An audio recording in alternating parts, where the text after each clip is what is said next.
Hey everyone, welcome back to English Podcast with Ziko. And Sara, we're so happy you're here with us today. If you want to improve your English without stress or boring lessons, You're in exactly the right place. in this episode, we've got something super practical for your everyday English. So put on your headphones, relax. And let's get started.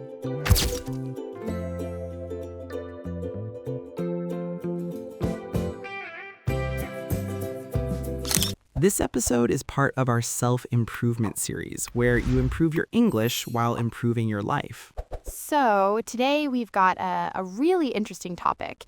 It's something I think everyone can get something out of. Definitely. We're talking about 10 self-improvement tips that will hopefully improve your life. No pressure, right? But seriously, these are some solid actionable things, not like climb Mount Everest. Exactly. Real stuff you can start doing, well, today. So are you ready to jump in? Let's do it. Okay, so number 1 on our list is reading. Specifically, read every single day. Oh, a classic. But it's a classic for a reason, right?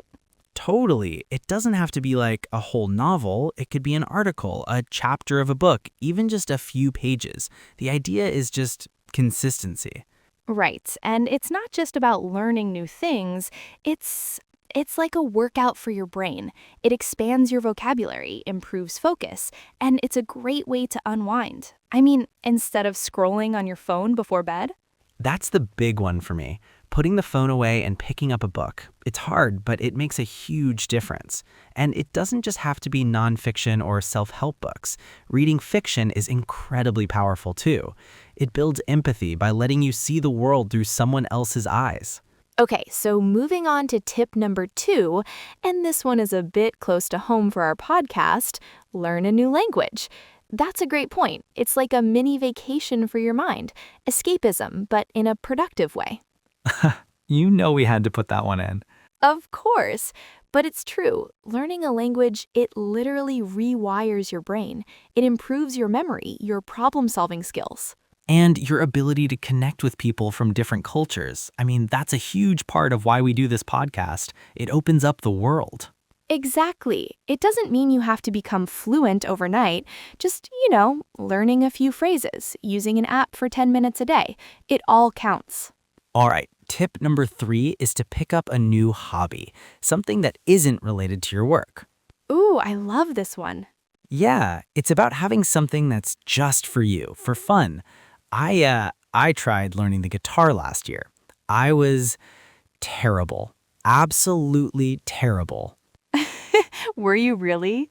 Awful, but it was fun. It was just this thing I did where I didn't have to be good at it, you know? It's about the process, not the result. That's such a good point. It could be anything. Painting, hiking, coding, baking, anything that gets you into that flow state. Okay, number 4 is a bit more internal. It's about practicing gratitude. Right, the gratitude journal thing. Yeah, exactly. Or just, taking a moment each day to think of 3 things you're grateful for. It sounds kind of cheesy, I know. It does a little, yeah. But the science behind it is solid. It genuinely shifts your perspective from what you lack to what you have. It can reduce stress and just make you happier. No, I get it. Even if it's something small, like I'm grateful for this really good cup of coffee I'm having right now. Totally, that's perfect. All right, number 5, we have to say it. Get regular exercise. The one everyone knows they should do. Yep, but we're not saying you have to become a marathon runner. It's just about moving your body. Right, it's not about punishment. It's about celebrating what your body can do. Go for a walk, dance around your living room, do some stretching. The mental health benefits they're just as huge as the physical ones. Oh, for sure. Endorphins are real, people. Okay, tip 6 is set clear goals. And I don't mean vague things like be healthier. Yeah, like what does that even mean? Exactly. It's about being specific, like I will walk for 30 minutes 3 times a week, or I will read 10 pages of a book every night. It gives you something concrete to work towards. It gives you a roadmap, Otherwise, you're just sort of drifting and you can't really track your progress. Small wins, right? They build momentum. Number 7, meditate or practice mindfulness. Now, I'll be honest, I find this one really hard. My brain just does not want to shut up. I think that's everyone's experience at first. That's kind of the point. Really? Yeah, meditation isn't about having an empty mind. It's about noticing when your mind has wandered and then gently bringing it back. It's a practice, and you don't have to sit for an hour. Just try 1 minute, seriously. Just focus on your breath for 60 seconds. 1 minute. Okay, maybe I can handle 1 minute. Okay, number 8 is maybe the simplest one on the entire list. Let me guess. Drink more water? You got it. Drink more water. So many of us are just mildly dehydrated all day long, and we don't even realize it. It affects your energy, your focus, your skin, everything. It's true. Sometimes when I feel tired or have a headache, I realize I've just not had any water, just coffee. The classic coffee trap. Yeah, just keeping a water bottle on your desk can make a huge difference. Okay, we're almost there. Number 9 is to disconnect. Specifically, take regular breaks from social media. Oh, this is a big one, a really big one. It is. The constant comparison, the noise, it can really mess with your mental health. Scheduling time away from it, like no phone for the first hour of the day, can be incredibly freeing. That comparison is the thief of joy quote is so true, especially with social media. A digital detox, even just for a weekend, can feel like a total reset. And that brings us to our final tip, number 10, and maybe the most important, get enough sleep. Yes, the foundation for everything else. It really is. You can have all the best intentions, but if you're sleep deprived, you won't have the energy or the mental clarity to do any of this other stuff.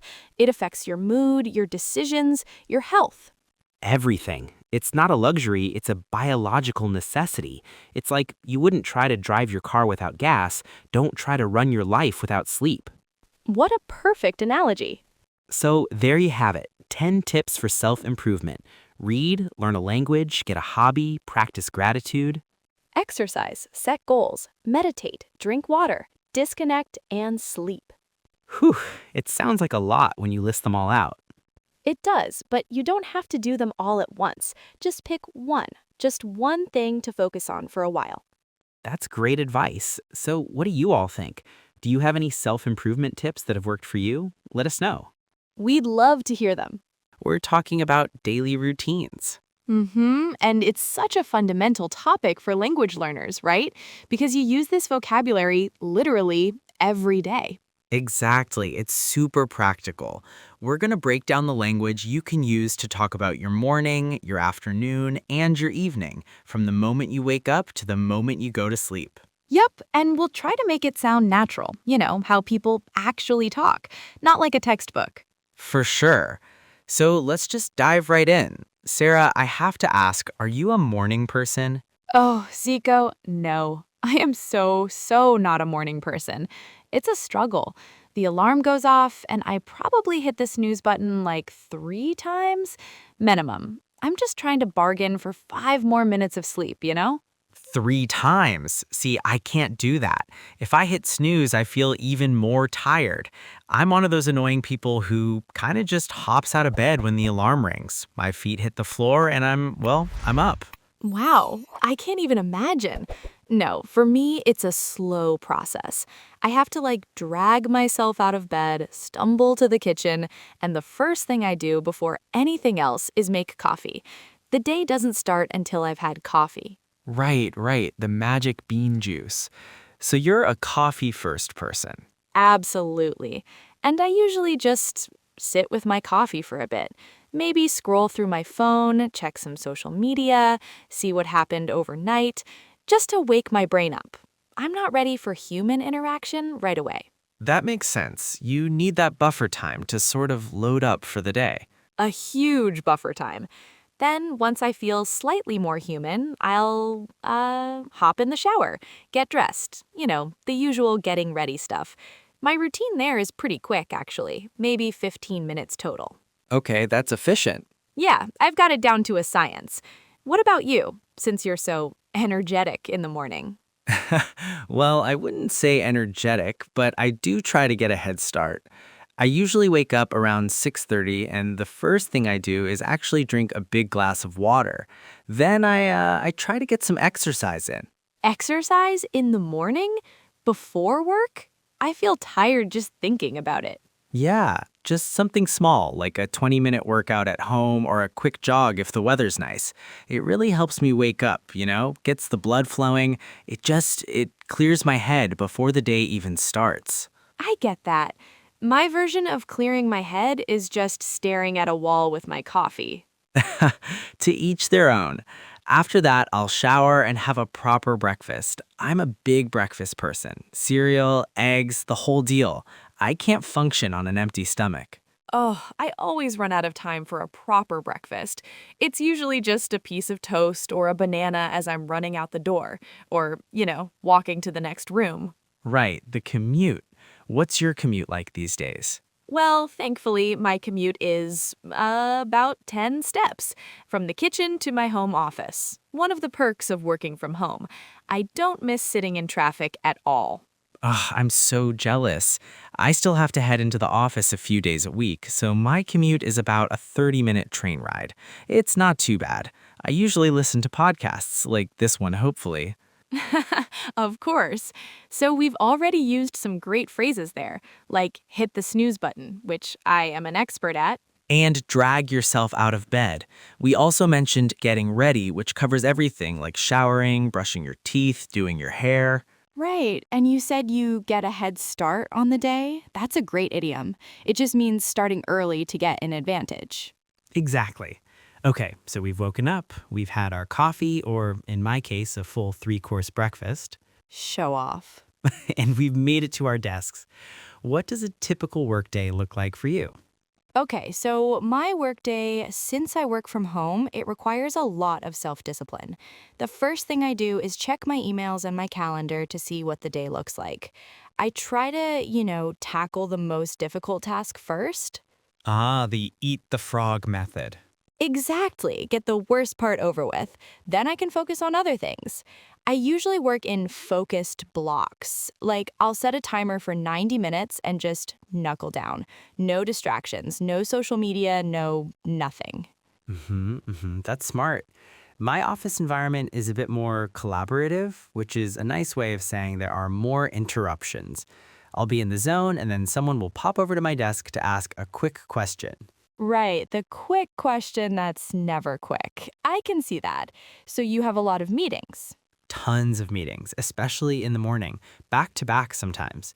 Afternoons are usually when I get to do my deep work. I'll put my headphones on, which is the universal sign for please don't talk to me right now, and I'll just power through my to-do list. Yeah, I have my focus mode set on my phone and computer. So what about lunch? Do you go out or pack a lunch? I'm a big fan of packing my lunch. Saves money and it's usually healthier. I'll just eat at my desk, or if it's nice, I'll find a bench outside for some fresh air, just to, step away from the screen for a bit. That's a good habit. I'm terrible. I often just grab something from the fridge and eat while I'm working, a so-called sad desk lunch, but at my own desk at home. I know I should take a real break, but Yeah, but it's hard to take a proper break sometimes when you feel like you have a million things to do. totally. And do you ever get that mid-afternoon slump around 2 or 3 p.m. when your energy just crashes and you feel like you could fall asleep at your keyboard? Oh, absolutely. That's my cue for a second coffee. Or I'll just get up and walk around for a few minutes, stretch a bit. Anything to fight off the sleepiness. Sometimes I just stare out the window for 5 minutes. Yeah, same here. I might do a few chores around the house, like throw in a load of laundry. It's a weird perk of working from home, but it helps break up the day and makes me feel productive in a different way. That's actually brilliant. So how do you know when to, stop working? When I'm in the office, 5 o'clock hits and everyone starts to pack up. But at home, it must be easy to just keep going. It really is. The lines get blurry. I try to be strict and wrap things up around 5:30. I'll close my laptop and that's it. Work is done for the day. It's important to have that separation, otherwise you'd work forever. Yeah, creating that boundary. For me, the commute home helps with that. Once I leave the office, I'm in home mode. So let's recap some vocab. We mentioned tackle a task. Yep, and knuckle down, which means to focus and work hard. And you said you power through your list. Right, and that feeling of sleepiness, the mid-afternoon slump. And when you're done, you wrap things up. Great words. So we've finished our workday, we're tired. How do you usually spend your evenings, Ziko? My evenings are all about decompressing. After my commute, the first thing I do is change out of my work clothes into something comfortable. That's like the official signal that the day is over. I do the exact same thing, even working from home. It's like shedding the work persona. Exactly. Then it depends on the day. A couple of times a week, I'll go to the gym for an hour to burn off some steam. On other days, I'll just collapse on the sofa for a bit. Haha, I know that feeling. My evenings usually revolve around food. I love to cook, so I'll put on some music or a podcast and spend some time making dinner. It helps me to wind down. Oh, that's nice. I'm not a great cook. My dinner routine is often, what can I heat up in the microwave? Or I'll order some takeout. Hey, nothing wrong with that. After dinner, I'm usually pretty tired. I'll probably just chill out on the couch and binge watch a show on Netflix or something. Just something mindless to, switch my brain off. Yeah, totally. I do that too. Or I'll read a book. I try to read for at least 30 minutes before bed. It helps me fall asleep way better than looking at a screen. That's a good tip. I always tell myself I'm going to do that, but then I get sucked into one more episode. The struggle is real. So when do you usually call it a night? I try to be in bed by 11. I'll set my alarm for the next day, plug in my phone, and then it's lights out. I need my 8 hours or I am not a pleasant person the next day. Haha, same here. I'm usually in bed around the same time. I'll scroll for a minute, but then, hit the hay around 11 or so. So we've got some good evening phrases there. Wind down, chill out, binge watch a show. And call it a night or hit the hay, which both just mean go to bed. All super common natural phrases. And just like that, we've gone through an entire day from hitting the snooze button to hitting the hay. Yeah, it's amazing how many little phrases and idioms we use just to talk about our normal everyday lives. Totally. And for everyone listening, this is such a great way to practice. Try to describe your own daily routine out loud. What's the first thing you do? What's your commute like? How do you wind down? You could even write it down or record yourself on your phone. The more you use these phrases, the more natural they'll feel. Absolutely. Well, that is all the time we have for today. We hope you found this episode useful and picked up some new vocabulary. Thanks so much for tuning in, everyone. You can find us on all the major podcast platforms and be sure to follow us on social media for more English tips. Just search for English Podcast with Ziko. Until next time. Take care and keep practicing.